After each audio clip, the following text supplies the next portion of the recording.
Well, good afternoon and good morning, everybody. It's the Cryptid Huntress. Welcome to a glitch in the Matrix today, where we will be getting glitchy as usual. Man, I've got a fantastic show for us today.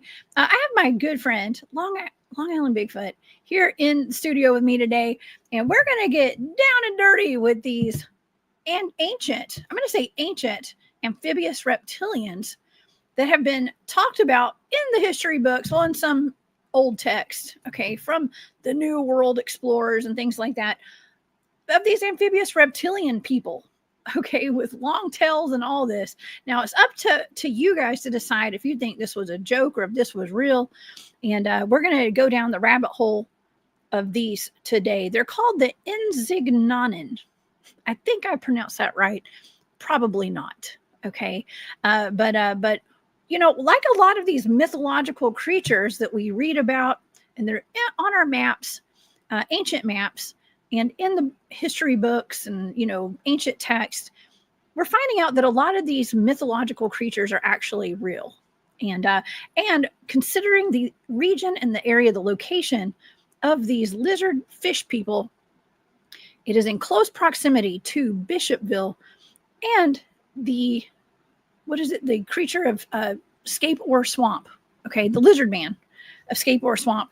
And so we're going there today. We've got a lot of dots to connect, and we're going to get into some of the Native American history around South Carolina, Georgia, and Florida today. And so I am so excited about this one, and I can't wait to get into this.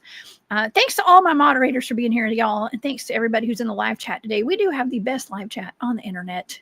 Okay, so thank you guys for all your support, and thank you so much for your support with my my Hunt Club. If you guys would like to become a member of Hunt Club, just go hit the button, the join button on my YouTube page, and you too can become a member of the Hunt Club.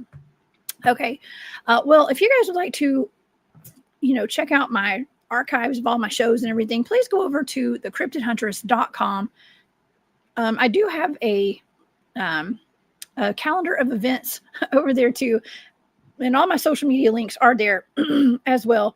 And you guys can also find my shop over there. It's called War Woman Goods, okay, over on Etsy.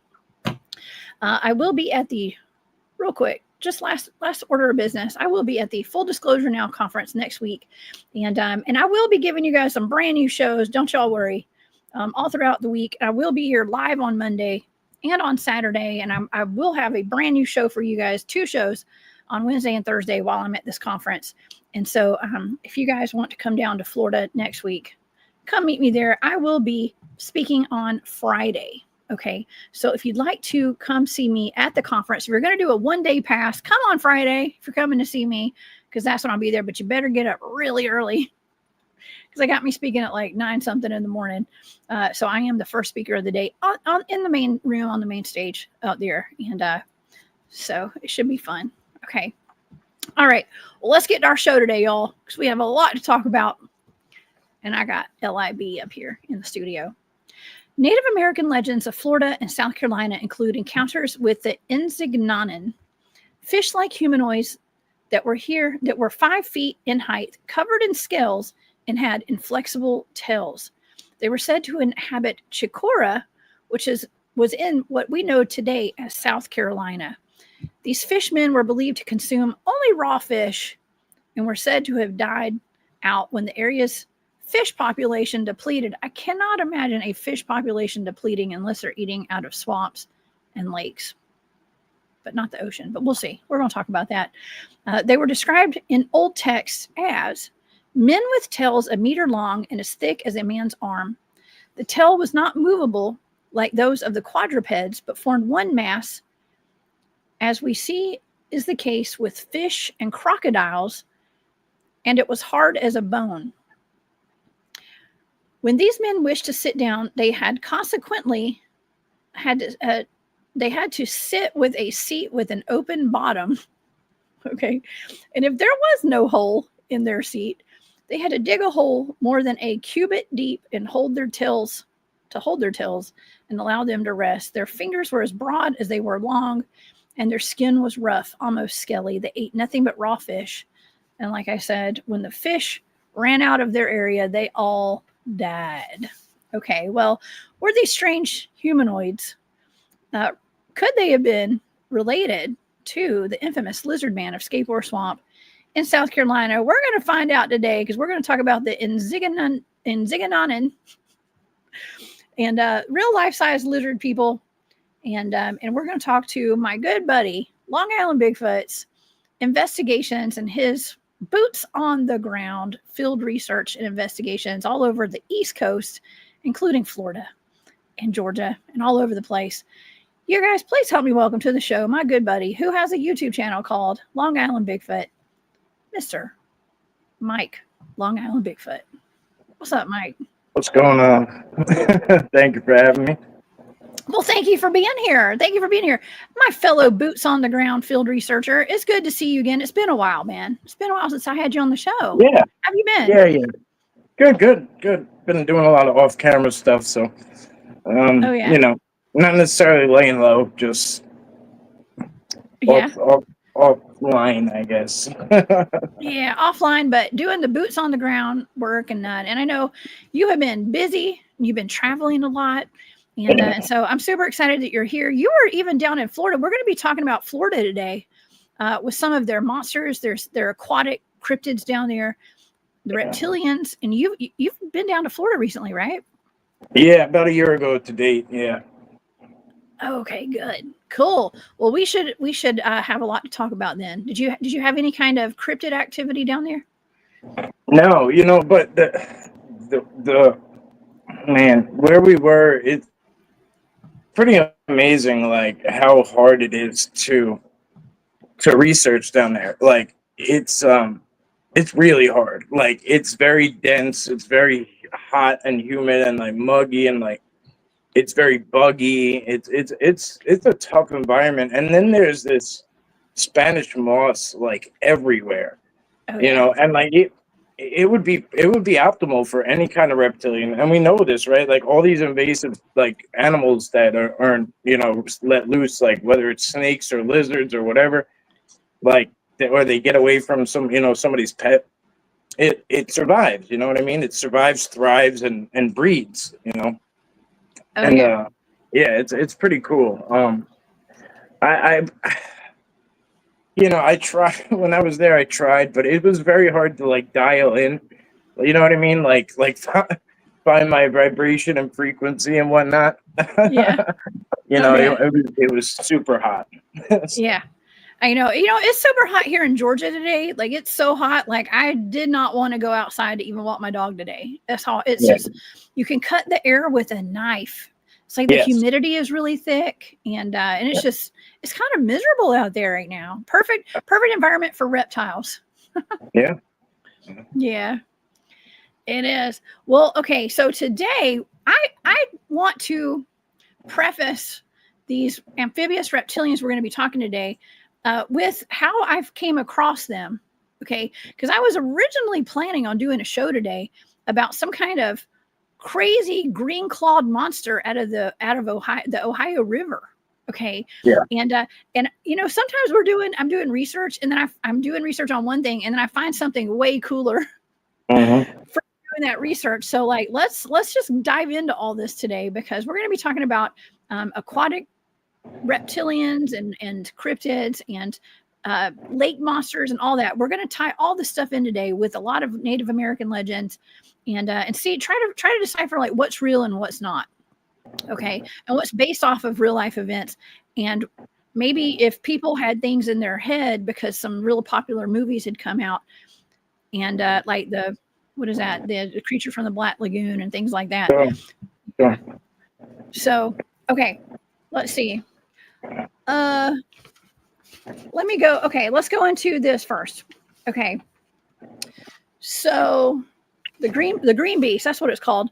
The green beast of the Ohio River, the green clawed beast. Now, I don't know if the audience is familiar with this. Now, Mike, are you familiar with this? The green clawed beast of the Ohio River. A little bit through some of the guys when I went over there to Ohio and I did some work with them. It came up. We didn't go to that specific river, but we did go to Cuyahoga, National Park, which there had been sightings of it there before. And, I didn't, something did hiss at me 3 times, like, and it was very close to me, but it was dark and I couldn't see. And I was yelling at the guy behind me because he had a thermal. I was like, put it on me, because whatever it was like, it hissed, and then it was like 5 feet, 5 yards away, and then it hissed again. And it was 5 yards away, it hissed again, and then it was just gone. And I never heard it make a footstep. I never heard it, nothing. So I don't know. It could have been a bobcat or it could have been something huge. I have no idea. No idea. But the hissing was something I've never heard in my life. Oh, gosh. Well, hopefully it wasn't a reptilian humanoid, because those things, I've heard that if you hear them make noise and they're in your environment, there's not a whole lot you can do once they got their eyes set on you. The odd part is, I was standing in a creek right next to a slammed upside down tree. That's what I was looking at originally. So I was actually standing in the creek water. So that's what was kind of making me think maybe it was something like that. Maybe it was pissed because I was in its waterway, like in its highway. I don't know. Oh yeah. Oh my gosh. Well, okay. So sightings and reports of, lake monsters, any kind of, I guess reptilians or amphibious reptilians, things like that. They've been around for a long time. We're going to go way, way back. We're talking about to the beginning of, like, when I guess the colonists came over here, when the Spanish, the French, the English were colonizing and trying to settle the new world over here. Goes back that far in some of the history books that we have. Okay. And I always say to the audience, like, I think that our history is not exactly what we've been told. Okay. But we're kind of uncovering this. I actually found some actual books, okay, with the actual, writing in it from some of these explorers. And then, of course, I'm going to show you something in just a little bit here, where the way it was presented to the public after it was actually printed, they're saying that it was actually a joke. They're presenting this to the royalty over in Spain as a joke. I don't think it was. Okay. But anyways, I digress. Okay. So back in 1955, let's go to this one first. Okay. Back in 1955, and this is what I think of whenever I dive into the lake in Alabama or Lake Lanier. I'm thinking that something's going to grab me like this. Okay. I can't help it. But in Indiana, Evansville, Indiana, 1955, several days of humid 95 unrelenting heat drove local residents out of their homes and into the lakes and the rivers. And there's the cool water in the Ohio River. It was around August of 1955. And there was a woman named Naomi Johnson. Okay. She was paddling, said that she was, this is terrible, said that she was paddling in the calm water about 15 feet from the shore when her children sat, where her children sat with her friend who was catching a few rays on the shore. The scene was very peaceful. And then suddenly Naomi arched her back and began splashing in the water. Something had wrapped around her knee. She said it felt like a very large hand. She said she later described it as hairy and claw-like. Whatever it was pulling her under the surface, where she kicked and bobbed back to the surface of the water. She took a huge breath and screamed just before the creature again latched onto her leg from behind. She was able to grab an inner tube that the ladies were using as a float. She tried to climb on board the float, and she pulled away from the creature's grasp and made it to the few feet to the shore. She was safe. Medical help arrived, and she was treated for cuts and scratches on her lower leg. But the authorities could not remove a strange blue-green stain, which was weird. And it said that there was a shape of a large hand remained on her leg for several days. And people were saying, well, what grabbed her leg? It said, of course, there's a lot of things, Mike, you and I both know, there are a lot of things in lakes. Okay. Now, I personally have talked about Lake Lanier. Okay. Here in Georgia, it's one of the most cursed lakes in America. And of course we had, Oscarville was drowned out to create this man-made lake. There were, several communities, towns covered up with the water, cemeteries. Here's a local, looks like a jail or something that was covered up. That's at the bottom of Lake Lanier. People die all the time on Lake Lanier. They go missing. I've located at least 1 or 2 bodies from remote viewing missing persons in Georgia. that were actually found in Lake Lanier. Right. And so there's just a whole lot of not good stuff going on with some of these lakes. Okay. Something I also wanted to mention, like, and I didn't know how or when I was going to bring it up, but you just mentioned that there was something left on the girl's leg, like a blue something that they couldn't identify, right? Yes. Now, when you think about a lot of these reptilians, including frogs, they like their tongues have toxins on them, or like the Komodo dragon has like a saliva where they can bite something huge, just barely nip it, and then their saliva eventually brings it down because it's almost like snakes have venom, right? So like even Komodo dragons have like they don't have venom, but there's something in their saliva that will bring down like a wildebeest. You know what I mean? And you got to wonder if these reptilian humanoids too can like kind of get a little scratch on us or something or whatever the case may be, and then wait for us to kind of like go and like fall down. You know, whatever. You know. Yes, exactly. There's all sorts of stuff that could grab us while we're down there in that water, and any kind of creatures. I mean, it's just like kind of like the ocean. I know a lake is different than an ocean. Okay, oceans are way bigger than lakes, but some of these lakes are huge. Okay, and we really don't know what all is down there in those lakes. There could be alligator gar. You know, you're familiar with alligator gar? I lived in Florida when I lived in Florida from age 3 to 6, and we used to walk the creeks and stuff, and we had to be very cautious of the alligator gar, the schools of them, because they're nasty little fellas. Yeah, they are. So, and some people have actually claimed that they've seen catfish the size of Volkswagens in some of these lakes. You know, the little bugs, I guess, like the Volkswagen bugs, y'all. And so, you know, and we gotta take into consideration places like this river. You know, I don't know about you, Mike, but I love watching those. I watched it on YouTube, but it's like those recovery videos where the guys go in with like metal detectors and stuff. And they find like cars. They use their sonar, and they find a lot of missing people from where their cars have like driven into a river, and they pull the car out, and the person's in there, you know, in the car. And so there's all sorts of junk, cars, you know, weapons. I don't know, street signs. Any kind of debris down there.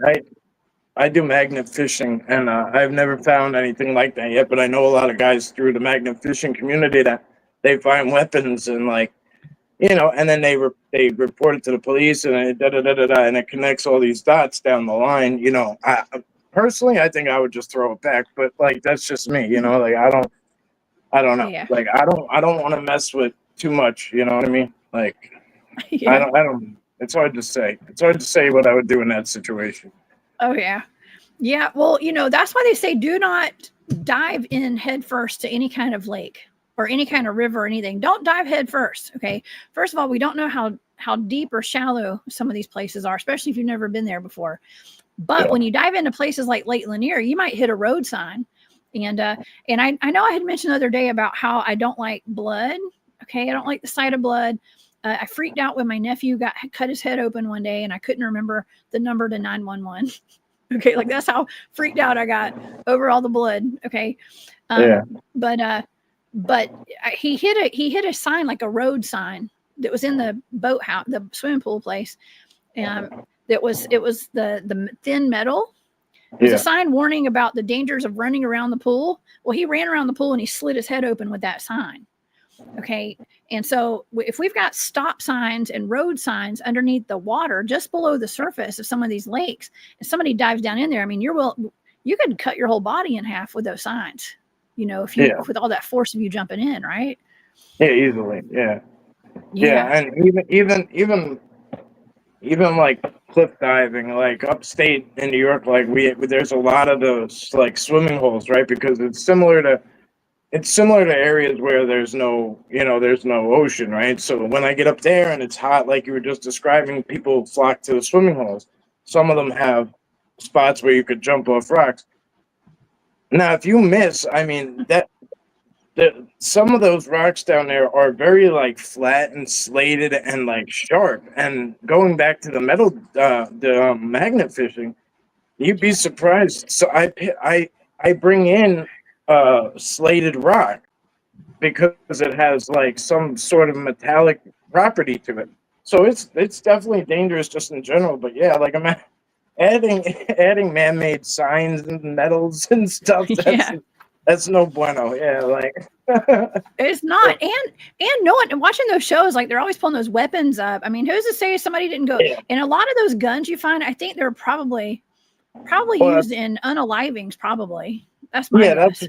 that's what I'm saying. Like if you're, I don't know, man. Like if you're live Yeah. streaming or something and you pull up a gun and then it traces back to like a mob guy, like now you've just like, you know what I mean?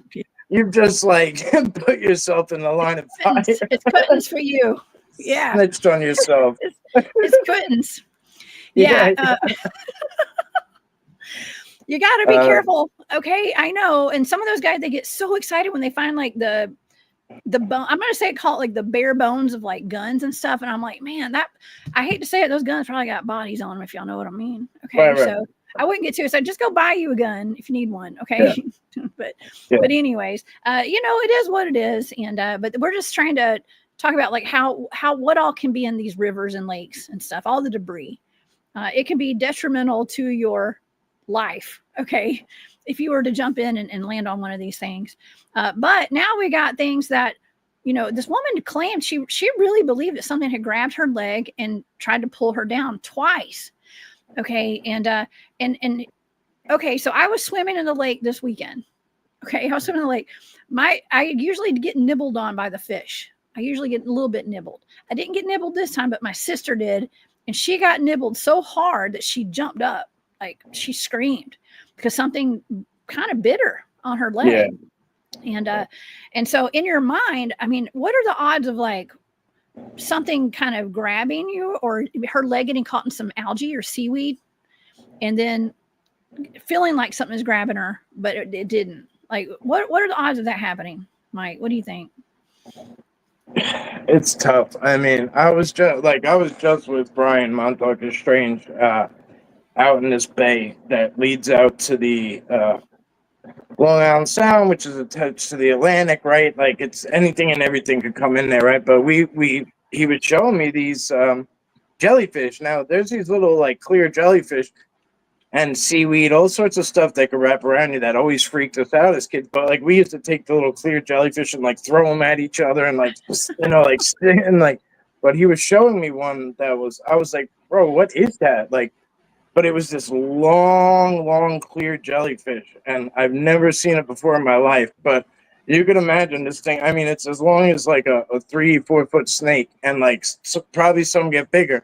Now imagine that thing, you bumping into that thing and it starts like wrapping around you, like I just like and we were in only like ankle deep water looking at clear water. Mind you, like, you go out a few steps and it starts to get dark and you can't see, We're not talking Bahama water where you can see straight to the bottom, which I don't know if it's better or not. I don't know if it's better or not to be able to see all the way down, because it's better, I think. That's why when I go into like a lake or something, I mean, I didn't this weekend because I knew that I was not going to be near the shore. But if I'm going to step on the mushy bottom of a lake, I usually wear like river shoes because it's gross. Yeah. It's really gross. And you don't know if you're going to step on glass or bottle tops or whatever. The older I get, when I was young, I didn't care. Now I do. Now I'm like, I invest in water shoes every year. Yeah. Oh my gosh, yes. Well, this poor woman was mortified at whatever happened, whatever wrapped around her leg, which I think could have very well potentially been some kind of debris down there or something. We don't know for sure. But it seemed to be something with a green claw because it literally left a green mark on her leg, which is kind of weird out there. And so let's see. Let me see if I have any more pictures of that because I would love to. I would love to have gotten a better description of what she thought it was, and it was. I got distracted. Okay, let's just say I got distracted. This is what she assumed grabbed her, something like that. That's what she assumed, and of course, this is the hand that she imagined grabbed her leg that day. And let's see. It said they thought that. Okay, this was back in 1955. Well, let me tell you a little secret here. Okay, back in 1954, there was a movie, a horror movie that was released, and it just so happens to they had filmed this movie, Mike, at Wakulla Springs. Now, it's called The Creature from the Black Lagoon. And when I was a kid, I told the audience before, my parents used to take us to Wakulla Springs to go swimming with the alligators. Okay. And and I know that they weren't trying to feed us to the alligators, y'all. They were definitely not. But however, this was filmed there, and this is a highly, highly populated, alligator populated area. They literally have a jungle boat that you can ride on just to go see all the alligators, and they are everywhere. And above this freshwater spring, you can take the glass bottom boat ride to see the spring, but you can also swim out there as well. Here, actually, I will show the audience real quick. I'm going to show y'all where I used to swim. And let's see, Wakulla Springs. Here we go. Okay, I'm going to show y'all the dock. And I think Amy, who's usually in the chat here, she was it Amy that used to swim there too? I know Bryce used to swim here as well. But if you look out here, okay, if you guys can see from my screen, there's like a shoreline and there's a dock right here. There's like a dock right here. Okay. Yeah. And there are alligators in this water. Okay, y'all, alligators in the water. And the goal was to swim from the land where the sand is right there to the beach to that dock without getting eaten by an alligator. Okay. And if you could do that without being eaten by an alligator, this is the dock, probably the same dock they had back in the 1980s. Okay. Right there. And they had like a rope. See, there's like a rope in the water that's supposed to prevent the alligators from coming over. Well, yeah, it's crazy. also like a guideline, I think, like, you know what I mean? Like, because don't know boundaries. They don't know ropes. No. But like, I used to swim in Silver Springs as a kid, and then they had the glass bottom boats there too, and all that kind of stuff. And then when I went and visited Mogi and Monster and Stevie B, like down in Florida last year, and we did a bunch of stuff. But the one thing I wanted to do was Crystal River, and we found. He had a boat. He took us out on this pontoon boat. It was amazing. We almost went to the Gulf, but we went the other way too, to Three Sisters Springs, which is like these three little hubs, right? And the manatees usually like park up in there. But I mean, right outside of there is gators. You know what I mean? There's people canoeing, kayaking. Like you see gators the whole way in and out. So like you're basically getting in there with them. But there's like. They give these people like they have like these tours, and all they give these people is pool noodles, you know, but there is this like rope. So yeah, there's like a rope going in, but there's these two like steel poles, kind of like cement poles, almost like it's gonna keep the gators out. Like it might keep out like a titanoboa or something, but like that, like a giant thing, but not. It's the same with Wakulla. It's like, I mean, I don't know if they've changed the protocol from the 1980s. It's been a long time since I've been there, but this was like the early 90s, late 80s when I was there. And yes, I swam. If y'all, and people wonder why, I mean, I'm tough because of it. Okay. I have no regrets whatsoever. I think it's pretty cool. Back then I was terrified. I didn't understand why God was putting me through that. Okay. But it was also fun. It was fun, but it was terrifying. And it was wild, but they could have like put a net up around it or something around the swimming area. They didn't have any. They had one lifeguard that would blow a whistle if they saw an alligator getting too close to the swimmers. Oh, alligators have a lot of like protection. You know what I mean? Like you're not allowed to. Manatees too. Both of them. They have a lot of protective like laws over them. Like you're not allowed to touch them, feed them, whatever. Like if a manatee touches you, you can't touch it. Like there's so many different laws, and it goes with gators too. Now I don't know what they were back then, but maybe it was like, you know, I don't know. I can't imagine. In today's world, if they tried to put up a net to block them, the people would be in an uproar. They would, you know, oh my God. Yeah. They're going to get caught in the net. Well, your kid's about to get eaten by a gator. Okay. So would you rather, I don't know. It's It's a slippery slope there. Okay. But nonetheless, shout out to Wakulla Springs. That place is fun. I would love to take my son there one day, let him swim with the alligator. I'm just kidding. He might not come back. He might not come back. I don't know. No, he's a fast swimmer. He would do it. I mean, it's like an initiation into the cool kids club. All right. That's the way I look at it. Anyways, I digress. Okay. So let's go back to why I'm talking about the creature from the Black Lagoon. Okay. I did get a little bit sidetracked because they did film that at Wakulla Springs. And so I wanted to bring my traumatic childhood to you guys today, so you guys could get a good dose of that. But this is from the creature from the Black Lagoon. This was the actual creature. Now that looks like a fish man. Okay, fish man. And so people were saying, well, maybe this woman had seen this movie, and it was released in 1954. It was a 3D movie, Mike. They had 3D movies. That's cool. Yeah, it said both of the ladies that were involved in this, the lady with the inner tube, or her friend, and herself, could have seen this movie. It's about a huge green monster with claw-like hands. They attack a young woman while she swims near the surface of a lake. And, it said Revenge of the Creature had just been released a few weeks before this adventure that they had gone on. So I don't know if there's like a part 2 to the Creature of the Black Lagoon or what, or another movie. But even a short time, so it could have been just like in their head. You know what I mean? Like, sure, yeah. That's what I'm thinking. Psychological. I couldn't agree more. And I emphasize this too, like to people who look for Bigfoot or whatever. I'm like, don't go out with preconceived notions or ideas, because now you're already putting it in your head. So like you're gonna like, you don't want to like put it out of your head, but you don't want to put it in your head, right? You just want to kind of try and stay even keeled and level headed and take in everything as it is. You know what I mean? And that could definitely, with water, especially water you can't see down in, like that's probably one of my biggest fears. Yes. Is deep water that I can't see down. You know what I mean? Exactly. My feet aren't touching and I can't see down. That's one of my biggest fears.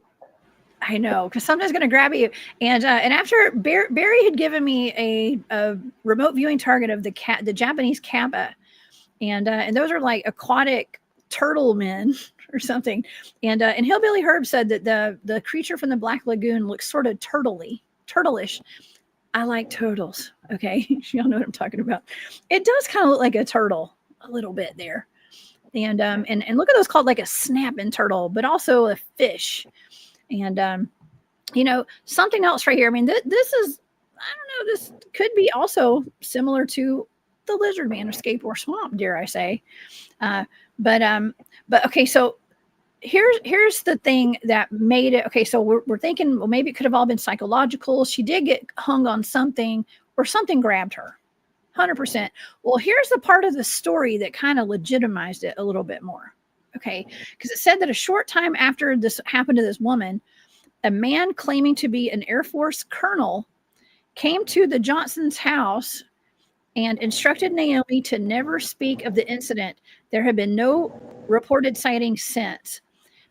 And there actually had been a UFO sighting above that exact location that night, or the night before, when this happened. Yeah. Okay. Wow. Okay. So that throws a wrench in it, right? So now it's like, well. Yeah, it does.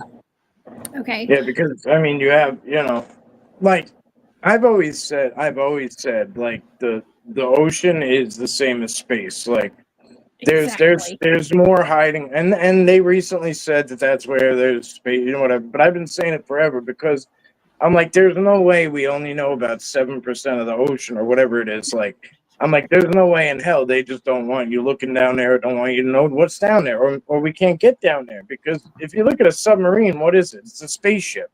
The same thing. It's a spaceship, like, the ones that go really, really, really deep and deep, it takes like one person, it takes $1 million. It's hard. It's the chance of success is limited. Like it's all the same. So like maybe this Lizardman is a whatever type of ET alien. Yeah.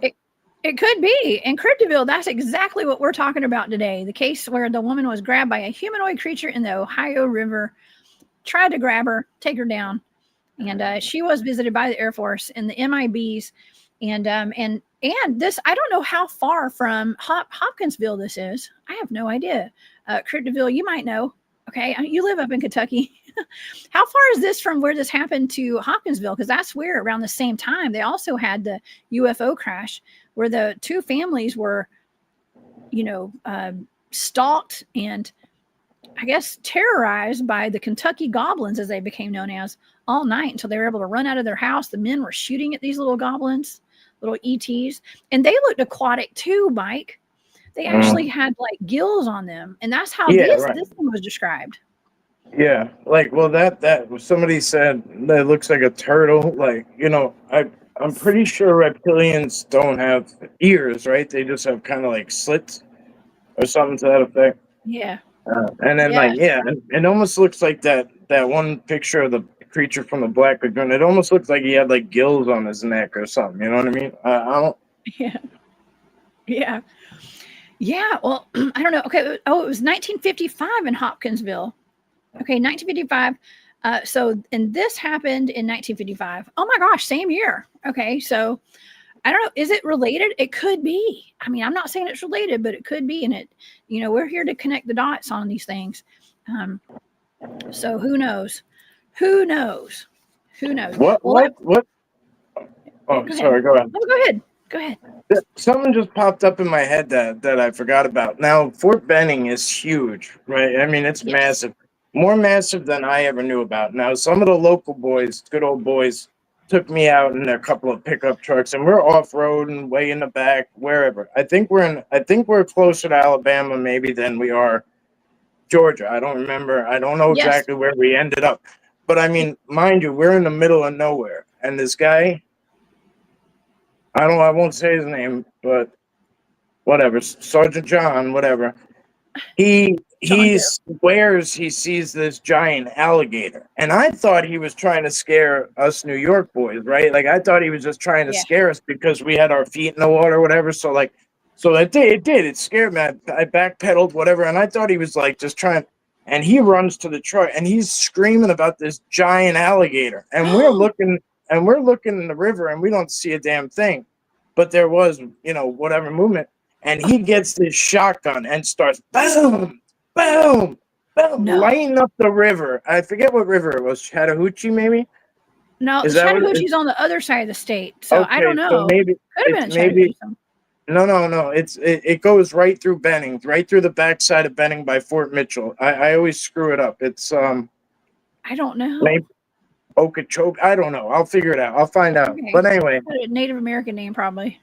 Yeah, I screw shit up all the time like that. Excuse my language. But anyway, point being is we're in the middle of nowhere, and as soon as those shots started going off, there was MPs on us like immediately, and we did not really recognize the type of military police that showed up either. So it was really, really odd. Like, it was really, really odd. And then it went into this whole thing. He was trying to lie and say he didn't shoot and this and that. And that's what it was more about, because they were like checking the gun barrels, all the guns, and seeing if anything was hot and this and that. So we kind of lost track of what was in the water. Oh my God.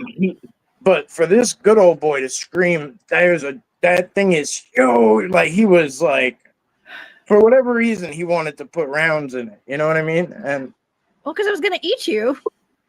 I don't know. Yeah, I don't know. It scared him though. It scared him, and he ain't the type to get scared.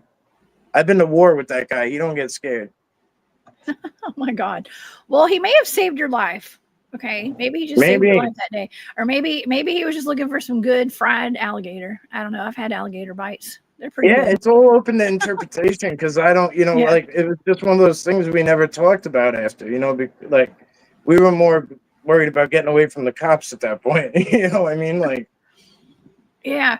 Okay. I'm glad y'all survived that, and I'm glad your friend had enough wherewithal to pay attention to what was swimming around you guys, because alligators they can come up from behind you or come up from underneath you and gobble you down. So I didn't think there were any like. too. I didn't think there were any in that specific river or whatever, and like there weren't supposed to be, right? So that's what makes me look back now. It kind of like a light bulb just went off. So I'm sorry I went on a tangent there, but like that memory just popped in my head. Oh yeah, you know what? Actually, Chattahoochee is on that side of the road because it goes down through the troop herd corridor as well, that direction. So that's right, Dixie After Dark. Thank you. Chattahoochee goes by Fort Benning between Columbus, Georgia, and Phoenix City, Alabama. Yeah, I didn't realize it went down that far. My God. Yeah, we would catch some huge cats in there, man. I mean, huge cats. Yeah. You know what? That actually so that does remind me, because when I was at, what is that park? It's like McIntosh Reserve, where Chief McIntosh and his family lived. And they also died there as well, over in West Georgia. Okay. The Chattahoochee River runs right through that. That's right. So, because I was thinking, man, if I ever bring my dog out here, I'm not letting her get in that river because it runs really fast. Fast. Yeah. It is huge. You can't. River. Yeah, you can't see it. Like it almost moves fast without you like noticing. You know what I mean? It's pretty cool. It does. There's an undercurrent to that. And you got to watch out. They like to put bodies in that river, y'all. So be careful. Okay. Many bodies have been found floating in the Chattahoochee. It gets hotter than a hoochie coochie. So, I had to say it. Yes. Talking about too many dead bodies today. I know. Bodies floating in bodies of water, y'all. It's just a part of life. Okay. I don't know. Unfortunately, it's just a word of warning for everybody. But thank you, Dixie After Dark. I do appreciate that. And Cryptiville also said that where this woman was grabbed by whatever this green clawed monster was is an hour and a half from Hopkinsville, Kentucky, where the Hopkinsville goblins were. So that's not very far. And it happened around the same time. And that's where they had the UFO crash, and the UFO had been seen. They said that a UFO had been seen in the area. I don't know if that's the same one, or not, but nonetheless, okay, that's happening. One of those places, man. It is, and it gives the whole story of what happened to this woman some more credibility, that it might have been an actual creature that grabbed her, some kind of an alien. And I do appreciate the fact that you have connected even USOs. Okay. Unidentified submerged objects, I guess. USOs, UFOs, and all that. And aliens being, maybe even space being underwater. Gosh, I know that's a deep rabbit hole. But USOs have always been my biggest fascination. Yeah. Oh yeah. Okay. Well, so I got distracted. Imagine that. Okay, once I started reading some of these articles. Probably my fault. So. I don't mean here. I'm talking about when I was researching. I'm not talking about with you right now. I know. We're actually quite organized today compared to my brain all over the place when I'm connecting dots doing this research. And so I got distracted because I started reading about, and I clicked on some link, and it was like, hold on, let me pull it up. Let me look it up right here. I want to get the name right. It was about the Chicora. The Chicora. Okay, there was a place. It was actually what we know today as it was a Native American empire, basically. Okay, in what we know today as South Carolina. Okay, and this is exactly where the Lizardman of Scape Swamp is, by the way, right there on the coast, near. I'm going to say it's about 45 minutes off the coast of South Carolina, right there. Yeah. But Chicora was a legendary Native American kingdom or tribe. Sought during the 16th century by various European explorers in present-day South Carolina. Okay, let me see if I've got some pictures to show the audience, because it's kind of weird. This is my AI. If you look at the topography too around Bishopville, like near that lake, there's a lot of like, if you get close in on like the topography, there's some places that look like they're buildings, like they have shapes to them, and it's not just forest, but they're not ones that like are registering as actual buildings, you know what I mean? So it's pretty interesting. So who knows what's going on out there. So. Lots of things have been covered up, okay, whether natural or not. Okay, so this is the present-day South Carolina. The legend originated after Spanish slave traders captured an a Native American they called Francisco de Chicora in 1521. Afterwards, they came to treat Francisco's home country as a land of abundant wealth and natural resources. The Chicora legend influenced both the Spanish and the French in their attempts to colonize North America for the next 60 years. Like I said, the original name was the original name of South Carolina is what we're talking about today. And let me tell you, I don't know if I have it on here or not. I think I do. Oh, here, let's pull this up. I'm going to share my screen once again, y'all, because I want y'all to see this. The history of the Chicora. Okay, so the name Chicora appears to derive from the Siouan word Chicori, or the Iroquoian word Cori. Francisco himself proved to be an adept linguist. He quickly learned Spanish. He entered the employ of Lucas Vasquez de Ayllon himself, and he accompanied Ayllon to Spain so that the judge could raise support for another expedition to North America.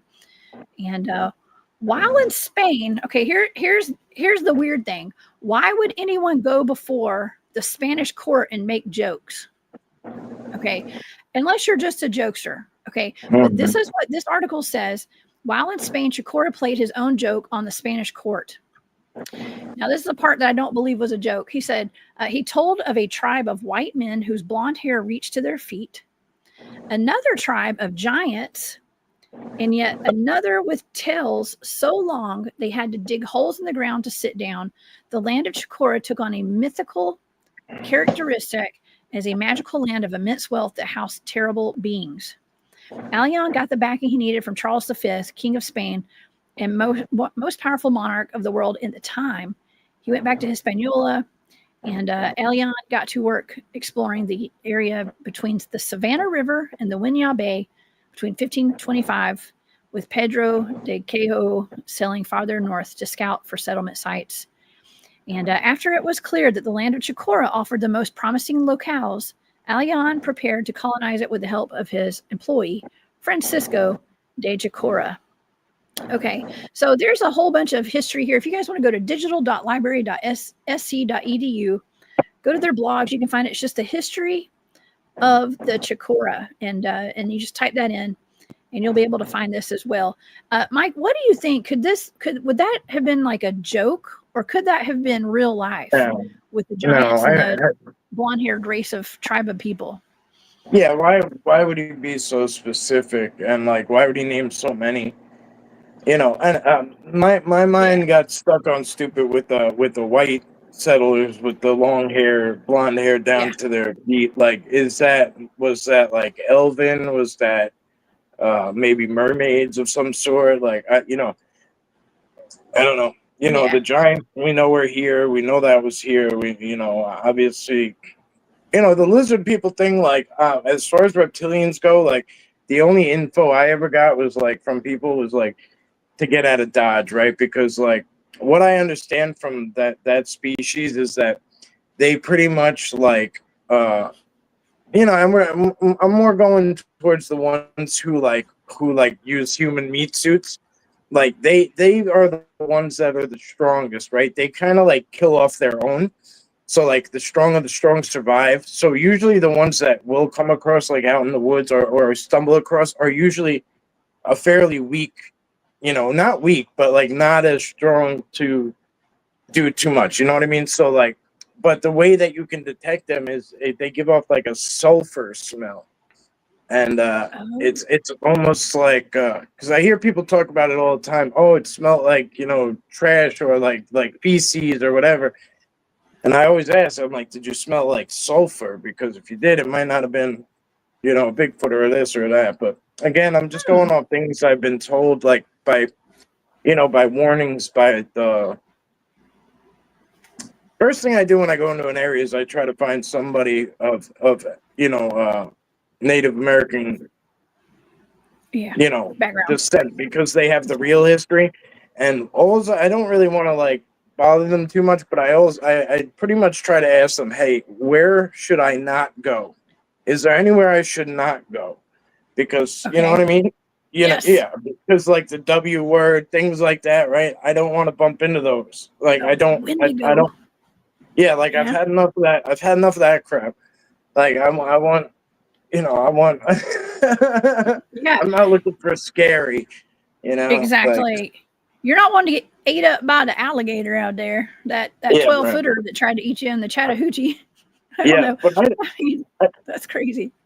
I'd imagine somebody somewhere has answers to this. You know what I mean? But like, it's a matter of how can you get to them? You know what I mean? How can you go back all the way through history to find somebody who has the original stories on these things? It's not easy. Mhm. It's Well, really not easy. and a lot of the stories like this, I mean, this is not in our history books that I know of. I have not read every history book on this earth, y'all, so I don't know. Maybe these are in some of the history books. Well, I don't know. here's the issue with public. Something's always bothered me about public libraries. Why is it free there? You know what I mean? Why is this all knowledge free? This big huge building with all these books, right? It's free information, right? You could go into everything on earth costs money except this building with books, and it's because they don't mind you flooding your brain with stupid. You know what I mean? Come on, soak in the stupid, right? Soak in the fake, soak in the lies. Now you go to Barnes and Nobles or something, and like Brian can't get his book in the Montauk Library, right? Really? Why? Yeah, why is that, right? Yeah, but he can get it in Barnes and Noble, right? They'll even do a book signing and put him in front of the door. I don't mean to bring him up, but I'm just saying it's an example of, yeah. So they don't. The libraries try to keep things out. Well, it's the same reason when I went up to Montauk with you guys a couple years ago, I was asking, why is there no, there's no Nothing. kind of statue of anything to do with like a Demogorgon. Not even that. Not even in camp. Acknowledgement But not of even that. in Camp Hero. Yeah. Yeah, a restaurant just opened called the Montauk Project across from the Montauk Manor about 2 years ago. I have yet to see anybody in there. I've yet to see anybody in there. Yep. Uh-oh. Well, if you go there, be sure you tell somebody you're going, so in case you get missing. Okay? It's pretty much out in the open. It's like it's really out in the open, so I'm not too worried about it. But yeah, man. It's at the bottom of the manor, like on that road, and then like right below Council Rock, basically, and then like if you got off the train, like it's right there. Montauk's a small town. It's a very small town. So. It's they got some old money in that town too, for sure. You know what? That's actually we could come up with a pretty good business idea for something that has to do with a museum or a tourist shop or something. And I think Brian would be the perfect person to head that up. Yeah. Anyways, I digress. We'll talk about it. We'll talk about it off air. Man, we get some investors, man. We could do it up over in Montauk, man, for real. Yeah. But anyways, okay, this is a good question. Larry's asking, could the blonde-haired white people have been Vikings or Prince Modoc's people? Could be. Yeah. I mean, there's, like I said, we don't know the true history, of everyone, all the tribes that were here, all the, the settlers that were here. I mean, there are ancient Egyptian settlements and temples all over the South, and all over the country, to the Grand Canyon, into, Tennessee. And yes, I think Prince Modoc, wasn't that the Welsh prince that came over, and he came up through the Gulf of Mexico or the Gulf of America, whatever y'all want to call it, and went up through Alabama. And I remember his crest had a dragon on it, because I was talking, I made a connection between him and the Moon-Eyed people. Okay, the Moon-Eyed people. Some people say the Moon-Eyed people came over here with him, actually, from Wales, and he traveled, explored, going up through what is Alabama today, and that's where my Alabama dragon is. Okay, the one that I do believe there's an Alabama petrified dragon in North Alabama. But anyways, could be. Yeah. But like what he's bringing up there with like the Vikings and that kind of stuff, like that it just sparks something in my mind. Like when people talk about glyphs and stuff, like they'll be like, oh, like this glyph, like, oh, I looked up what it meant in Chinese, and I'm like, why would you look up Chinese?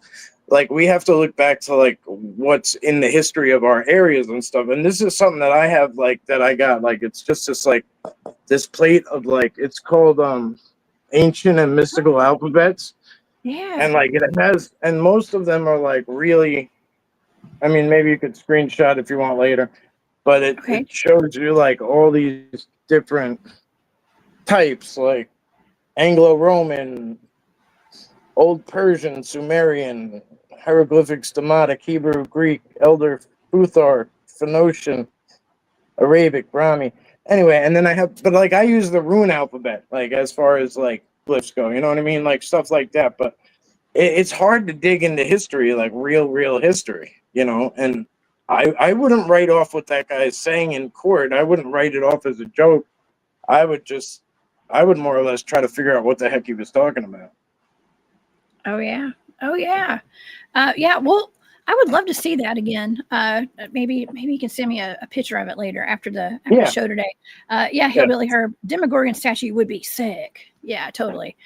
They should. You would think that a place that has that kind of history and has a the Hollywood backing with like Stranger Things, they would have like a Stranger Things store at Montauk or something, but they don't. There, Okay, trust me, we looked and this there's no entire, trace. yeah, this entire island hides reality. You Yeah. know, Brookhaven Labs is right there in everybody's face. You know, Plum Island is right there in everybody's face. Hmm. It's just, it's hidden in plain sight, and this is a very like, um, I want to say like I don't want to. It's like bougie, I guess. Like people want to believe that they're in like some upper echelon area, right? Because we have beaches everywhere. Now, yeah, all right, it's expensive and the taxes are high and whatever. But most people have to work their finger to the bone, you know, 80 hours a week just to have the little piece of the pie. You know what I mean? And Yes. when you get Yeah. out there, it's very rich. You know what I mean? And like you said, old money. Like it is very rich. You know what I mean? Like, and Yeah. they're not going to have some, you know, anything mess it up. You know what I mean? Oh yeah. Let alone, they've been hiding that since the 80s. They're not going to let Duffer Brothers come and blow up the spot. You know what I mean? With Hmm. Stranger Things. Oh yeah. Well, and if you think about it, let's talk about like national parks, state parks, things like that. I mean, that's where a lot of people go swimming in these rivers. I know Yep. I mentioned the McIntosh Reserve. That's on like was that federal or state land? I don't know. Right there, and that's at the Chattahoochee River where you're talking about, where Yeah. you guys had that alligator incident there. But how much of this is kind of covered up? Okay, there are well-known monsters in a lot of these areas, cryptids, creatures from the Black Lagoon, basically these aquatic cryptids and reptilians and things like that. Even I don't even know about like the Scape or Swamp in South Carolina. I don't know if that's private land or if that's federal or in a state park. I would assume it's in a state park or some, or Yeah. maybe Well, even a national park. I've always thought of those as hotspots because there's a reason that the government, the state, or the Yeah, whatever picked them to make a place that closes. And I always hear people say, "Oh, you're not going to find anything at a campsite in a park." Oh no, you will. You just have to be the yeah, one that ventures out a little bit. You know what I mean? Just go yeah, outside of the collective, right? That's all you got to do. You don't have to go far; just venture out, and now you are a target, whether you want to be or not. yeah. That if that's your goal, it's very easy to be one. You know what I mean? And It is. yeah, and those places I believe are picked because they shut down at night, and then they keep anybody who does go in there. They keep you in an isolated area. You know what I'm saying? Yes, that's true. And Zarati, this is an interesting statement too. No matter how bad they cover up ancient history, someone has to pass it down to the next generation so we remember. Yes, and that's how we get a lot of what we know today is through oral tradition. Okay, and from people, the elders passing these stories down. It's our history books can easily be changed. Okay, but word of mouth and oral tradition, oral stories. That's where we're going to always. You can't, and it's I want to say some of it's like inherently like genetic stuff like passed down to.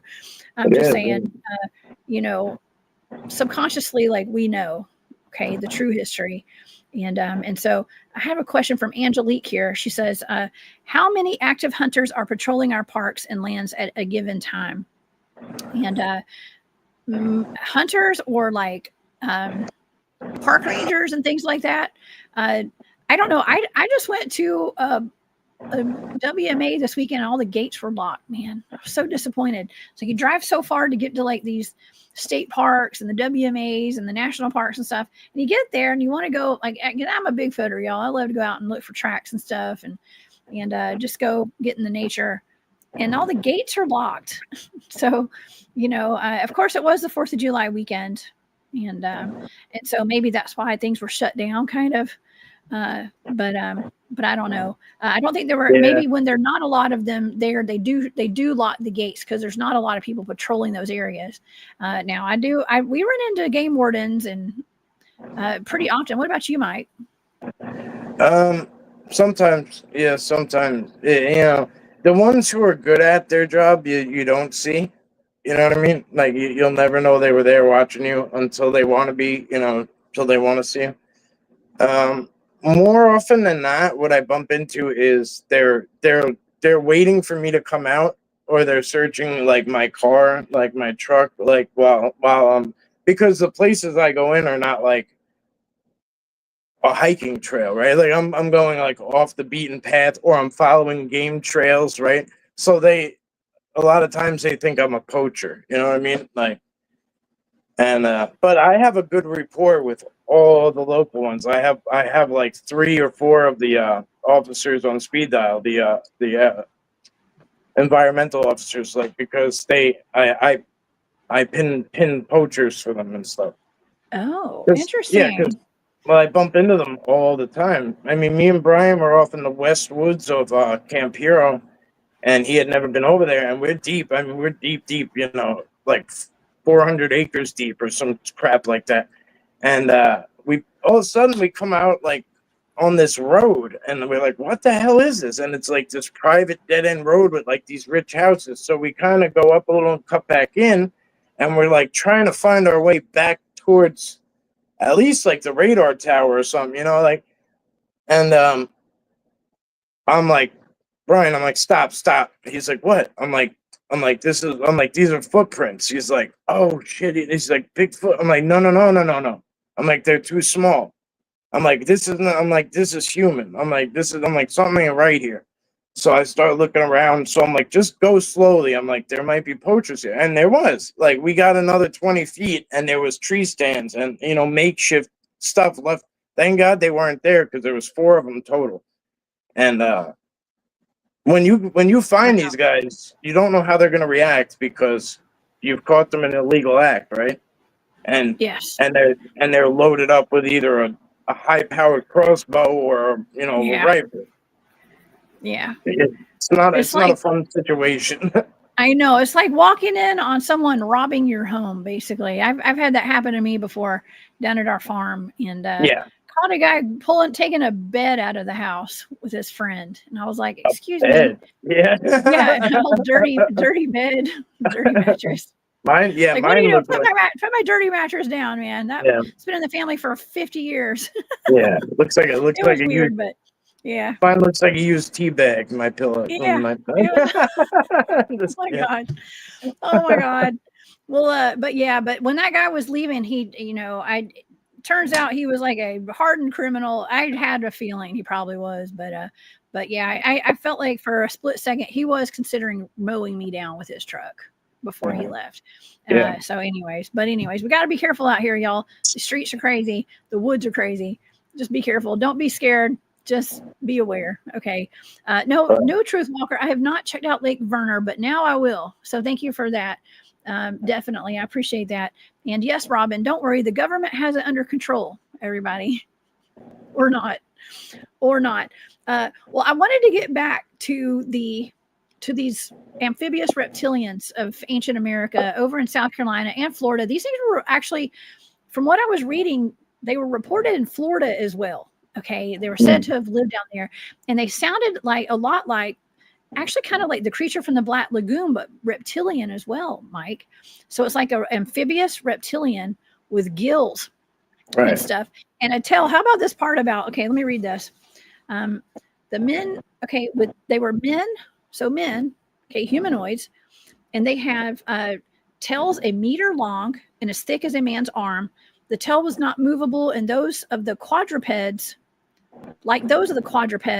but formed one mass, as we see is the case of fish and crocodiles, and it was hard as bone. Okay, so these, we're talking about like a reptilian, a crocodile-looking human, okay, with a tail, and this is kind of how it's described right here. It's like a reptilian, like as we would know today, right? Looking like a crocodile. When these men wished to sit down, they had consequently had to take a seat with an open bottom as if there was none, and they had to dig a hole more than a cubit. I don't know how much a cubit is, okay, deep to hold their tails. I guess that's at least a meter or more. Well, the point, that's weird. But the details say that they can't move their tails. So, like, I guess that's why they couldn't, like a monkey, they couldn't, like, lift it up or, you know what I mean? Like, just. It was just a fixed tail. Okay. See, this is what I imagine they look like. Kind of like a mix between a velociraptor and, like, an iguana or something. You know what I mean? Me too. Well, this is actually from AI. So, like, I put in the description into my AI, right? And this is what it gave me. And I thought this was really cool because it's actually got, like, the European ship in the background. You know, it's like, oh, these explorers are coming into the New World. And we've got this lizard man sitting here on the side, contemplating if he's going to eat these people or not, I'm assuming. But obviously, if they were actually living amongst the population, I mean, they were pulling up chairs for these things that don't have bottoms in them. Okay. And so that would indicate that they were living amongst them. Now, of course, in that article that I showed, I pulled up on the screen, it said that the explorer and his friend from here, Federico, whatever his name was joking with the Spanish court that they had these things here. But I just something inside me doesn't believe that was a joke. Okay. And here's one of the reasons why. Here's one reason why. And it is a place that we were just referring to. This is Scape or Swamp. And this is in South Carolina, also known as Chicora. Okay, Chicora, the same area. And back in, what years was this? 1988, I do believe. We did have, was it Christopher? I believe his name was Christopher Wallace, maybe. Something like that. Yeah. This was back in 1988, I believe, in Lee County, Bishopville, actually. He was out changing his tire one night, leaving his fast food joint that he worked at, and just as he got the tire on the vehicle, and he was putting the jack back into the trunk, he looked up and saw a gigantic lizard man. Now look at that picture in the middle, Mike. Does that not describe exactly the tail that these people were speaking on, and what what these fish men look like? It looked like that, according to the. And even the picture with the red eye right there on the side, I think that looks like a fish or an amphibious lizard man. Yeah. Okay. Same area, Mike. Same area. And that's where those cops back in the day, I think, had the casting of the footprint. No, they did. That's it. I wish I could find. I found it at one point and then it disappeared. Like it was like. But they were the huge three-toed print. Oh, yeah. Huge three-toed. Yes, I used to have that picture, and I don't know, I couldn't find it. Like when I did a quick search online, I can't find it. It's like a picture of the two deputies holding up a three-toed cast print of a print that they found out there in Bishopville. Now, this was not the only incident with Christopher. It was not just his incident. There were several sightings of this lizard man. I remember seeing a little documentary on it, and there was a man that was actually at an airport. They had like a private small airport where they have like little Cessnas or whatever you call them, like the private little planes. And they saw the lizard man off the runway right there before. And also people's cars were getting I want to say vandalized, but attacked by something big. And it's almost like, I think they like to eat cats. Okay. R.I.P. to all the cats that were lost in the making of this tale here. Okay. They're eating the dogs. They're eating the cats. The lizard man was eating the cats. for real. Okay. And it looked like something had bitten the grill in the hood and the side panels of some cars in the area, trying to get to and it, it could have just been a wild pit bull or something. You know what I mean? I don't know. There was one I don't report of know. like 3 nails or 4, like dig like swiping down the car. You know what I'm saying? Like it Yeah. almost like it cut through it like a can opener. Oh yeah. Yeah. It looked like bite marks too. Okay. I Definitely wonder. bite marks. I wonder if like it was on the runway, like because you know how like snakes and lizards, whatever, they'll come out to the road to like lay on the pavement because it's hot or whatever, or it's whatever for whatever reason. I don't know. I don't know if it's because it's cool or it's hot, but they come out and lay on the road, kind of like it's kind of like Yes. they come out in the sun. I wonder if it's like maybe they came out for that reason. Oh I don't yeah. know. They needed a warm rock to lay on. That's true. Maybe they were out on the runway or something. I mean, I think they were just the way it was just described as they were kind of running into the woods, from Oh, there. okay. So, Okay. but who knows? I would assume that it's pretty isolated out there, and there's not a whole lot of there because airports are pretty much usually in the middle of nowhere or in between like a big field or something, like on flat land. Yeah. Yeah. Fields and rows of corn and woods or, that kind of stuff. Yeah. They own a lot of property around it. Yeah. Yes. Angelique, I do not know about the anatomy of lizard men, actually. I will do my Well, research though. Is there something unique? There is, yeah, the like reptilian, like when they find if like a reptilian ends up in a hospital, like as far as those ones go, I think it's draconian, maybe those Yeah. that now this is not. I don't think this is the same as our lizard man that we're talking about, right? But when Okay. those guys end up in a hospital for whatever reason, they look like a human, right? But when they open them up, they have more organs than we do. Like they have, I believe they have like 3 lungs, or maybe it's 2 hearts. I can't remember exactly. Now, mind you, I don't know for a fact. I'm just going off something I heard back a ways back. Oh yeah. Yeah, I don't know the first thing about it. So that's interesting though. What's up, Andy? Thank you for being here today over at Alien 8 UK. Appreciate you being here. Yeah, that's really interesting though. And who knows? I will be doing some research on the anatomy of lizard people. Okay. But I think I just think it's just interesting because this is the same location that these amphibious reptilians were seen back during the 1500s, and they were actually living here. And they said they died off because the fish population became depleted. How that sounds kind of weird, right? Because I'm thinking in terms of like them living at the ocean. Maybe they were out in a pond or a river or lake or something. I mean, what on earth would make the fish population go away? I mean, Oh, yeah, it would. Yeah, it would take a lot. yeah. Oh, you know what?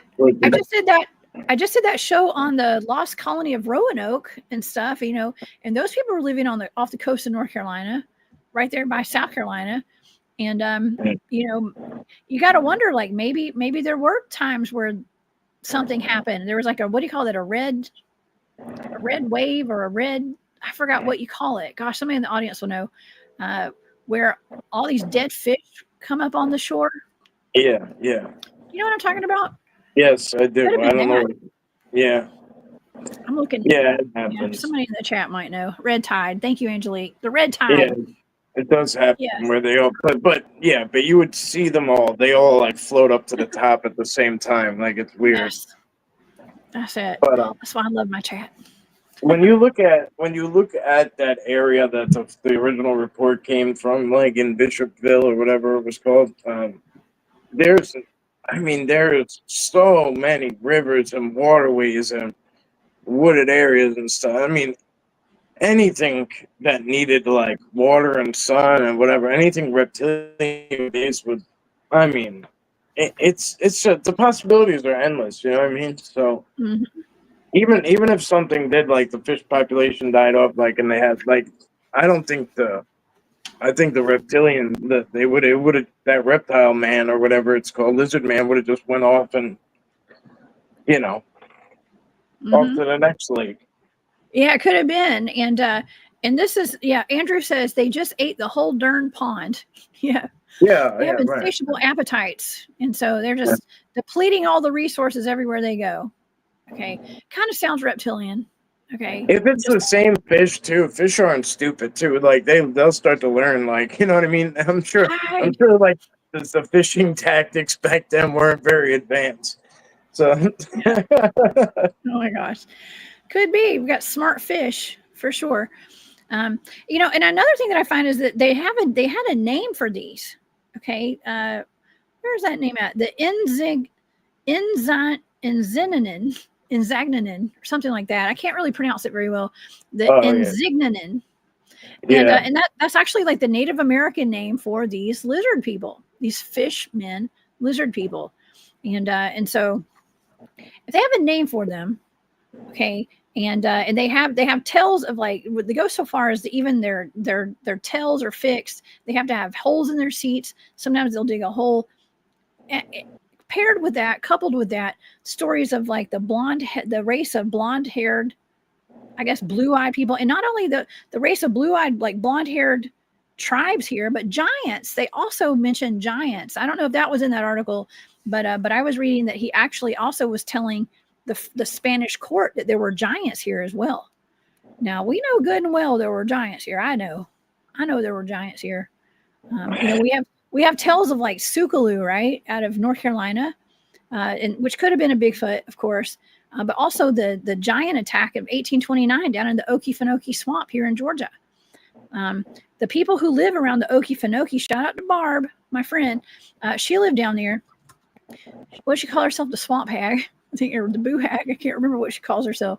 But she's from there, and she said that, and I think it's her company or something. The name, okay, but she said that she told me the people who live down there know, they are fully aware and speak about the race of giants that lived in the Okefenokee Swamp.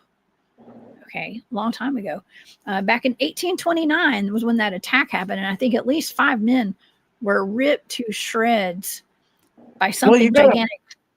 You gotta wonder if like this might have been like an original like sit down between races.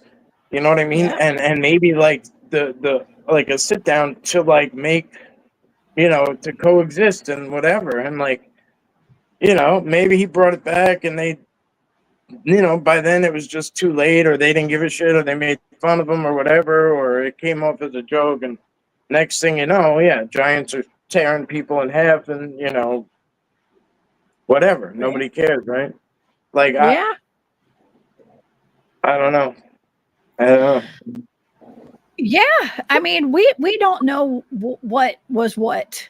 Okay. Yeah, And right. we may never know other than like oral tradition and stuff. But I think it's important when we see articles like this, and we do the digging on these topics, and we see that it's so interesting. They're saying, oh, this was a joke. They went before the Spanish court and told a big old fat lie. I just don't. I don't buy it. No. Well, I mean, like there's like another lake right here called Lake Ronkonkoma, like right by my house, and I grew up around, and like, and it has this. Anybody could look up the lore, but it's a very Romeo and Juliet type thing. Like, you know, the princess of the native tribe like fell in love with like the colonist guy, the white man across the way, whatever, and you know he was trying to meet her, and they were trying to meet, and one of them drowned or whatever. So like every year this Native American princess spirit takes a man, like, you know, kills a man in the lake. And this lake has no current, has no nothing. Like there's no reason why like a 25-year-old 30-year-old man can't swim there, you know what I mean? Just drowns out of nowhere, and it would happen year after year after year after year. And you could look it up. You know, Lake Ronkonkoma. It's not the easiest thing to spell, but if you put in RONK, I'm sure the rest will come up. But I mean, that's just one little lake, right? And like, point is, a lot of the stuff that happens here in the history of Long Island, like I I had to start to dissect because everything is either specified as native folklore or something paranormal, right? So like, Yep. I had to start dissecting things to find the cryptid stories. You know what I mean? And there was now all of a sudden all these stories of wild men pop up and rakes and this and that and everything out in the crawlers and the pine barrens and it's Uh-oh. yeah, like it's nuts. Yeah, so I mean, I thought I was all alone seeing this crap, and then also, and it took me bumping into Reddit. That's where a lot of the stuff was these people talking openly on about, I mean, lengthy, detailed stuff. Yeah. Yes. You know what? I had a meeting with a friend yesterday, and we were talking about Reddit. Reddit is actually a pretty good source of some boots on the ground intel, y'all. I never knew. Go down. Yeah. I mean, I'm not saying it's probably just as trusted as TikTok. Okay. Probably better, a little better, but I don't know. It's Reddit's a pretty good place to go get some, information about some stuff and to go share your stories as well. And so yeah, you can even find bootleg copies of remote viewing stuff in case anybody's ever wondering, I know this is off topic, but like if you're wanting to know about like remote viewing training and stuff, you can find some really good information on Reddit about it. Okay, so we'll talk about that another time. I'll probably bring my friend on the show sometime to discuss that. But nonetheless,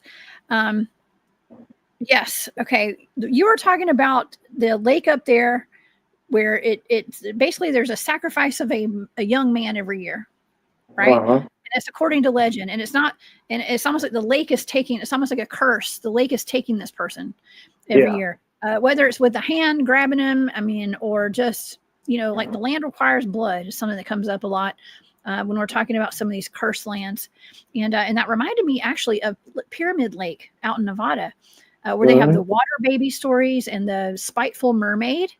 Okay.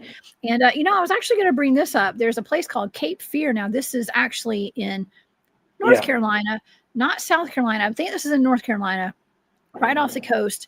There's a place called Cape Fear where back during the Revolutionary War, what is that, the 1700s, mermaids were reported in this lake.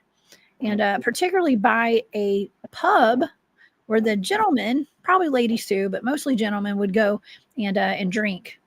And so they just people would claim that they would see mermaids in this pond by the river that was beside this pub, and people would say, oh, they're just drunk, but they said that when the river was eventually dammed, something happened where they dammed the water and the mermaids got cut off from the ocean going there. So like the mermaids were never seen again. Yeah. I mean, I told you, right? I got a report of a mermaid. A mermaid. Yeah, and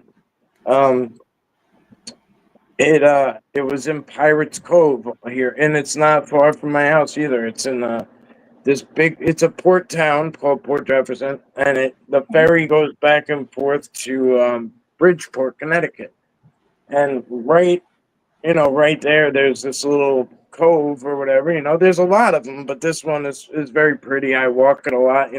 Now I never even knew where it was. I never knew how to get there by land.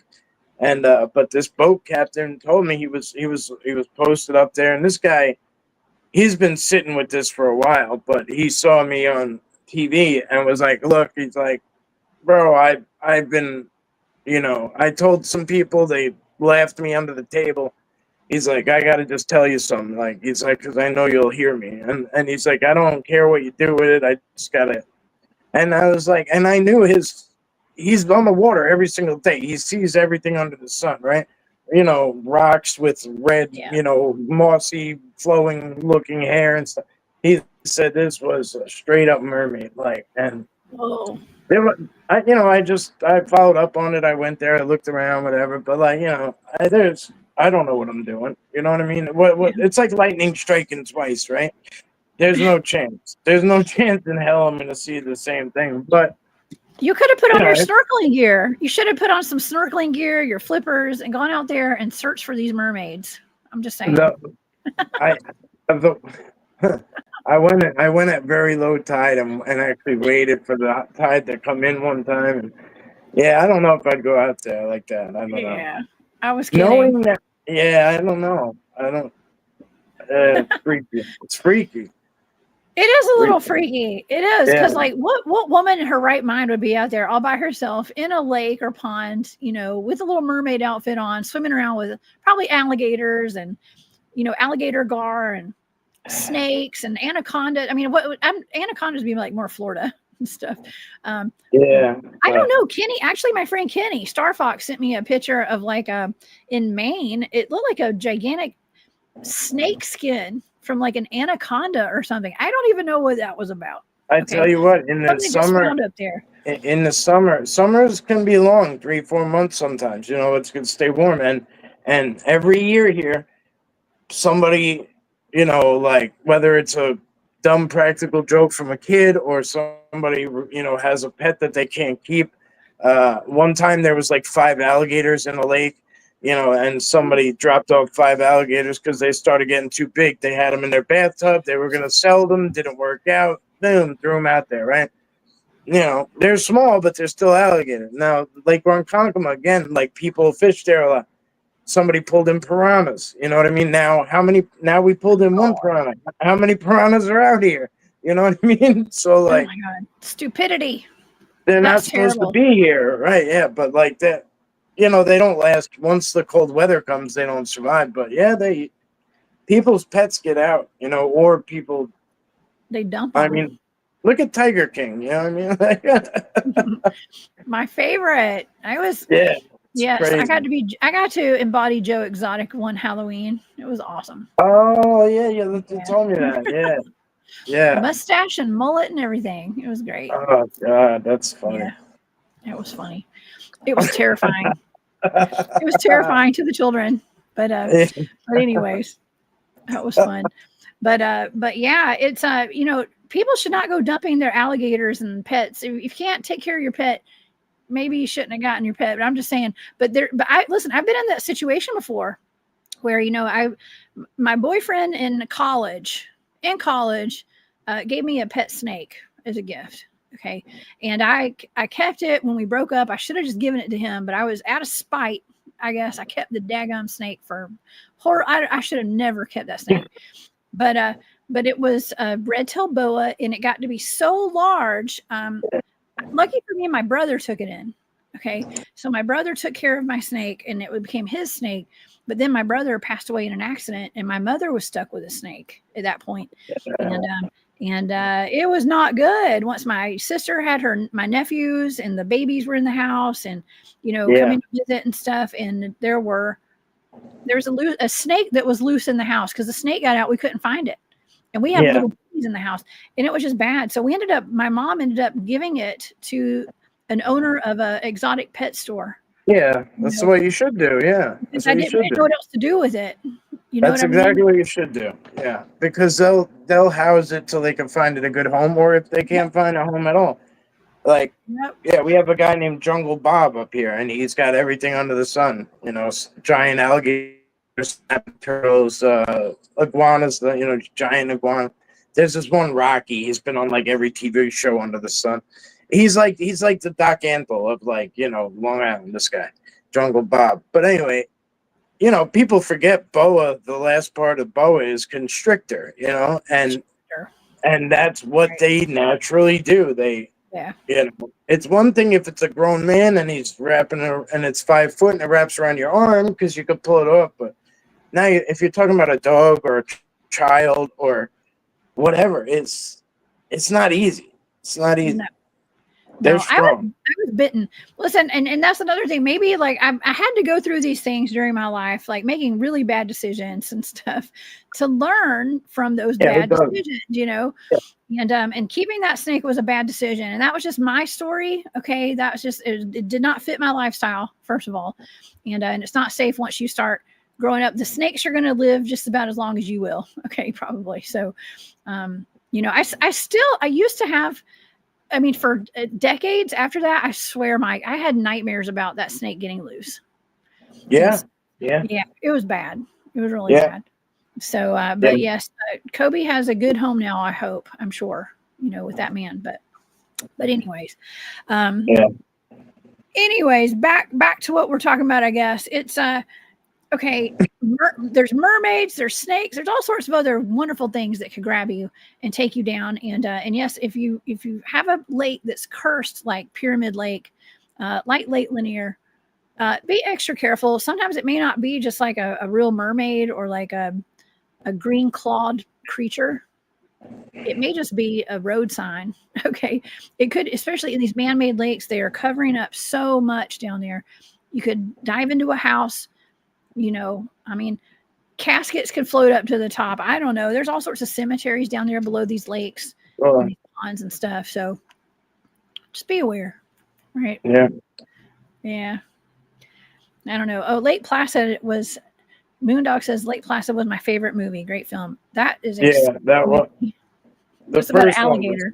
The first one was really good. Yeah, it was a crocodile in Maine, and that was one of Betty White's best freaking roles. She was feeding it cows. Oh my god, that shit killed me.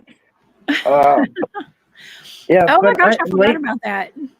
Yeah, Lake Montauk has a. Remember when we were there with the guys? Yeah, they were talking about. It was maybe Arkeem and them, Brian, maybe. Yeah, you were there. Jonathan. It was me, you, Jonathan, DHP, okay. and yeah, and that might have been it. Yeah. Yeah. Yeah. Okay. Yeah. And but I don't remember the lore about that place. But here's the other thing about lore, right? Like, I think they said if it's a Montauk boy or whatever that steps in, they'll get there's some kind of something that'll happen to them. I think I tested it out, and then I said I'll test it out because I'm not a Montauk boy, right? I'm not. Right. I wasn't part of the project, so I'll test that out and put my feet in. But anyway, I also challenge people to when there are when there are stories like that, if it's not, just kind of question why. Like, check it out, right? Because there might be something that story's hiding. You know what I mean? Like, that was my thought when I thought about that place, right? Like Lake Montauk, I was like, I wonder if there's a story about this to keep people out from checking underneath or like from looking around down there, right? That was my thought process. And I can't tell you why, but it just was. Maybe there's tunnels, maybe there's, I don't know. Yes, it's almost like when I heard that story about the Montauk Lake that we did go see, and we were told that if you were ever part of the Montauk project, if you even as much as dip a toe in that pond, in that lake, you will be taken under and drowned. And to me, I felt like that was just to scare people, especially anyone who had been a part of that project, because it just scared them from trying to get away from it. You know what I mean? Or just instill more fear into them. Into the people that have been a part of it. But also it made me not want to put my feet in there. I don't think I've been a part of the Montauk project, but I mean, I work with all those folks there. Makes you think, though. So makes you think. It does. It was puts enough a little fear in you.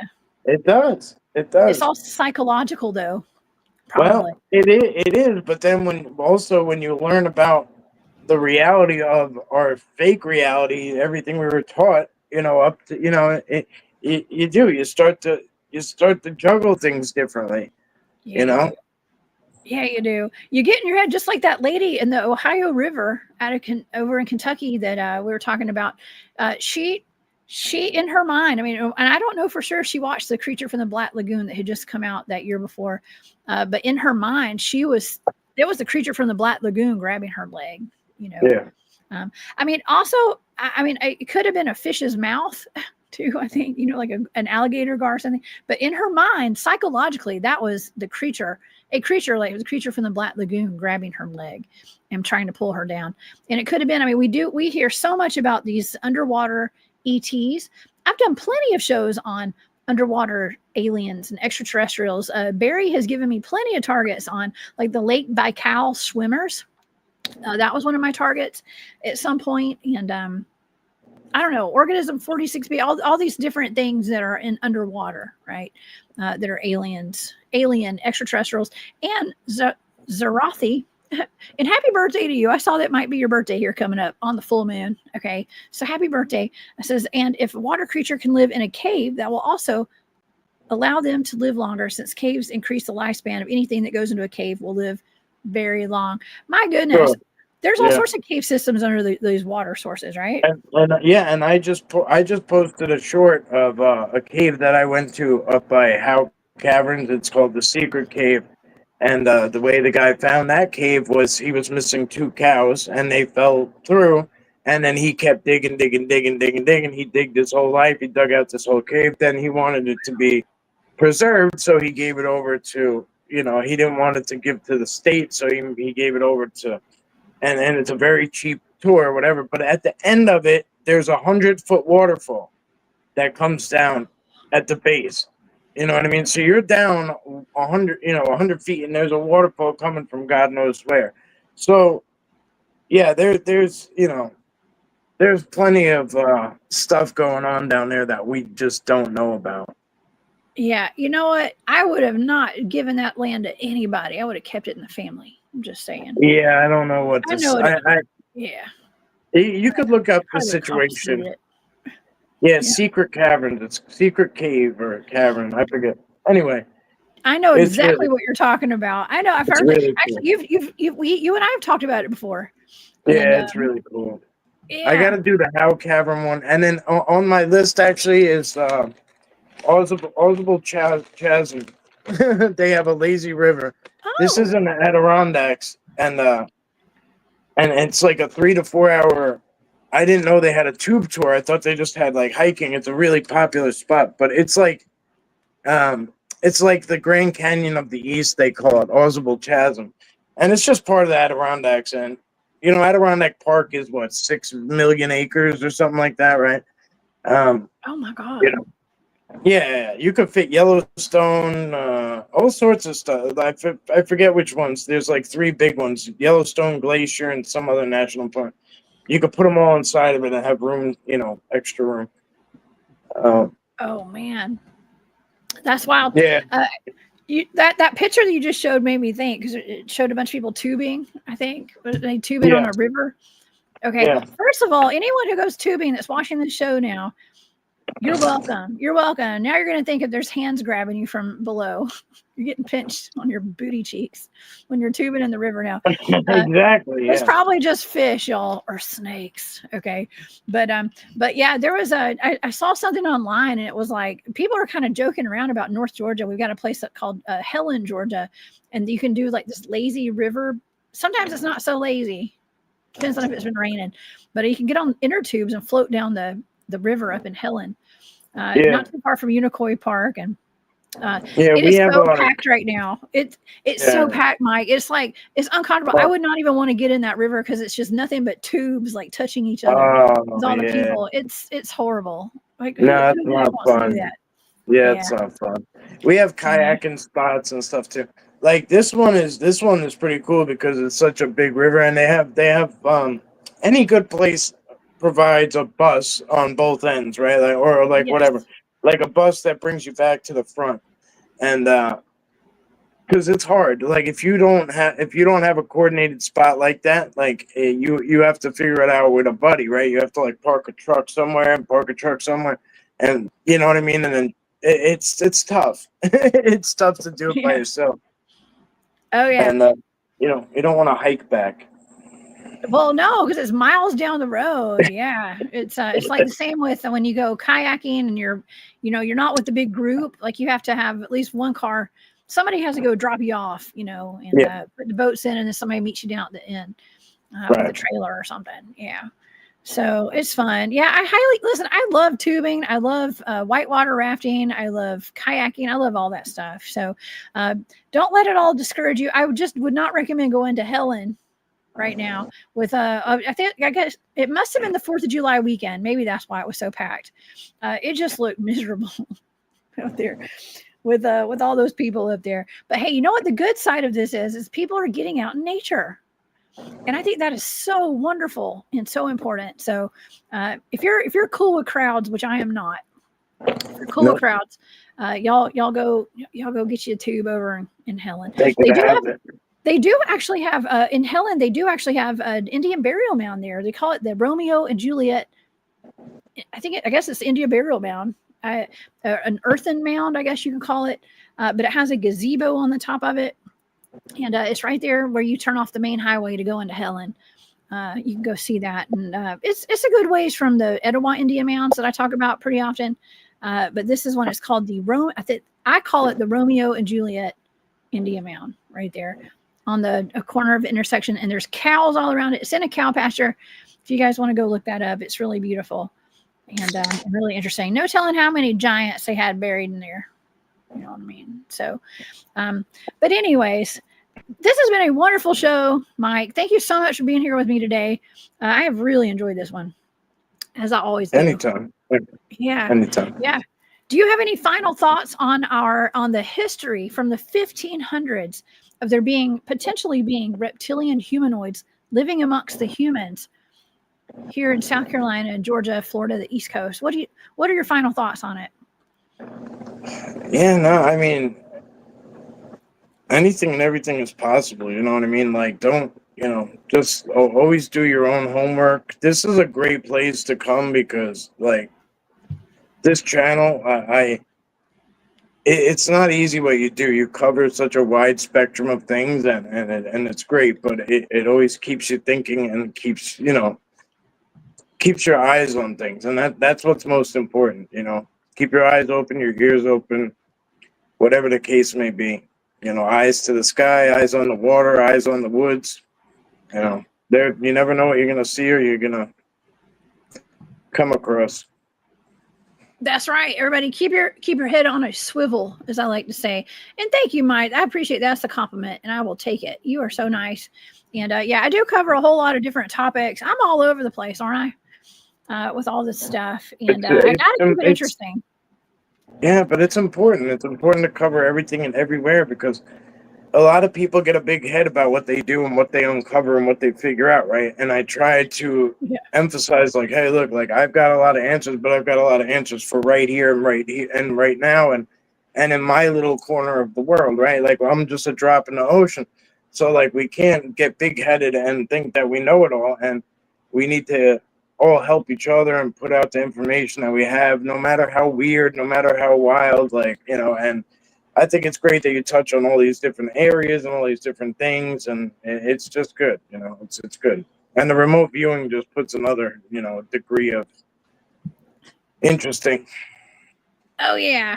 Well, it's fun. This is fun. And whenever I get, like I told you, I was kind of planning on doing a show on that monster that pulled the lady down with the green claws, but then I got so distracted by finding, I could even put the link if I can get it, if I can find it, to some of these actual books. Like the books are online that actually talk about these.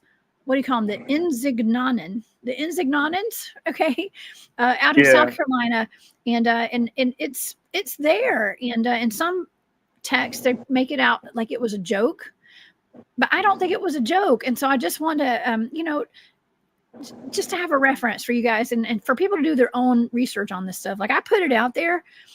I do like surface level, research on this, but if you guys want to really dig into it, I can send you in the right direction, y'all. And you can also reach out to me. I always forget to post links in my comments after the show. I'm just terrible like that, y'all. I go from one show to the next. And as soon as I close this show down, I'm researching for my next show. Okay. And that's how I wrote. That's how I roll. But anyways, you guys do your own research on this. And there were accounts of reptilians in South Carolina back in the 1500s. Okay. 1500s. We hear about the dog-headed men, right? We hear about the dog-headed men, the cynocephali. We hear about tribes of giants and Bigfoot, all that. But now we're hearing about reptilian sightings from back in the 1500s here in the southeastern part of what we know now as the United States of America. And so I want to thank everybody for being here today. This has been a wonderful, wonderful show. Like I said, thank you, Jane. And I wanted to thank Bex. Thank you so much for becoming a member of the Hunt Club during the show today. Super glad to have you here. Thank you so much for that. And I do have exclusive videos over there, over on the Hunt Club, on the members only section of the channel here. And so, yeah, Mike, tell everybody where they can find you. You've got your own YouTube channel, and anything you'd like to promote today. Yeah, War Woman Goods on Etsy. I knew you were going to say that. You're crazy. Yeah, Thank you, Mike. He always says that. Yeah. That's it. Well, y'all go over to Long Island Bigfoot. I will promote you. Okay. Long Island Bigfoot on YouTube, you guys, and definitely give Mike some love over there. My buddy LIB. If you ever hear me say LIB, I'm talking about Mike, y'all. Okay. I've been kind of quiet lately. I've been kind of quiet lately on the channel, but it's not. It's just, you know, doing some off-camera things. So. Yeah. Well, that's all good. You've been really busy doing some boots on the ground stuff. You got any trips planned, or you got some more stuff coming up? Or you were with like the cameraman guys, and someone in the chat, somebody had asked me if I had ever interviewed or thought about interviewing the cameraman guys, and we need to set that up. I need to have MT Paranormal, like Mike. Yeah, he's. I want to get him in here too because he has a unique style of doing things. Yeah, we met up with Brian one night out at one of me and Brian's spots that we go to. Like it's a spot around a bog kind of or whatever, and like it's like a river. It's a river and a bog, and like it's where the rivers kind of become still water. It almost looks like a lake. It's just orb activity from, you know, like from from dusk till dawn. It's just straight up orb activity, like wow. Every color, everywhere, everything, anything you can imagine. It's as cool as it gets. So we did that, but we've I would definitely look into setting that up if you want. That's. Oh yeah, I'd love that. They do a lot of boots on the ground. They have. It was requested by a viewer, actually. So, and so I'm excited about that. Yeah, we'll definitely bring those guys on sometime, and I can't wait. And I hope you'll come back and hang out with me again. We always have a really fun time every time you come on. Yeah, anytime. Okay, all right. We always talk about weird stuff, don't we? Story of my life. I wouldn't have it any other way. Yeah. I know, right? we do weird stuff for fun and chase monsters for fun. Entertainment purposes. Entertainment purposes only. Yeah, we didn't get too risque today. Okay, I am gonna go study reptilian anatomy after the show. I'll come back with a report for you guys. How about that? Okay, and all right. Well, everybody, thank you guys so much again for being here today. Go subscribe to Long Island Bigfoot on YouTube, and come back to see me tomorrow night. I'll be back at 8 p.m. Eastern here on the channel with a remote viewing target for y'all. Okay. And that data, whatever the target I choose to cover tomorrow, it will be on my Patreon tomorrow before the show starts. And so y'all can become a member over there as well on Patreon. And again, thank you guys so much for being here. To all of my moderators, again, thank y'all. And I will see y'all back here tomorrow night. All right, Mike, thanks again. And y'all stay safe out there. And you're welcome for me putting the fear of God in y'all when y'all go swimming in a lake now. You know, if you feel something creeping up your leg, just remember it could be a green clawed monster, or it could just be some algae. All right, everybody have a great day. See you, Mike. Bye, y'all.